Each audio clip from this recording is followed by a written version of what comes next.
Art Nouveau was a school of art that was popular around 1890 to 1910 and sort of faded out in 1914 with the advent of World War I. It then morphed into something more geometric that we later call Art Deco.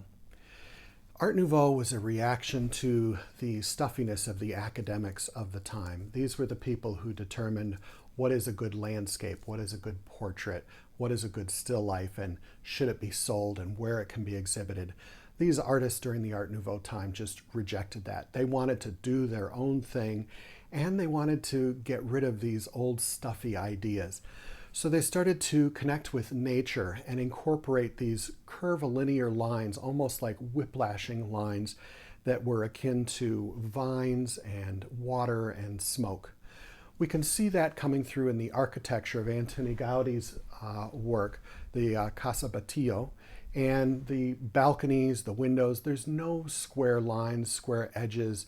This is all very natural looking. It's almost as if it's kind of bubbling out towards us, and his work is just amazing.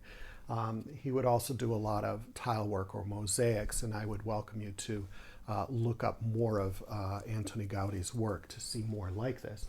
It would also translate into the decorative works like this vase, where we can see the lines kind of whiplash back and forth on the bottom and grow up like a flower, and it's embellished with silver and gold and this sense of richness kind of elevating these natural elements. So it's skirting the line between art and design and combining both of them.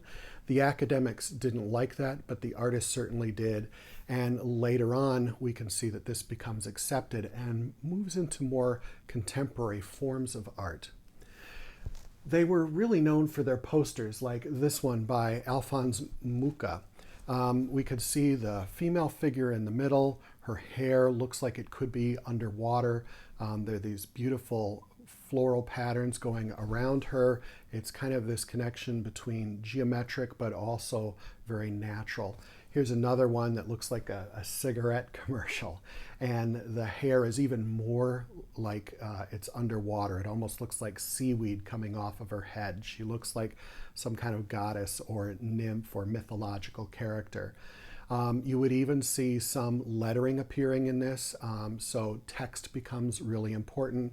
Really wonderful decorative borders, and the smoke coming off of that cigarette is just sort of whipping around like it's got a special energy all of its own. They were also starting to make some connections to Cubism, so you might see some geometry starting to peek into the work, particularly in this portrait of Adele Bloch-Bauer.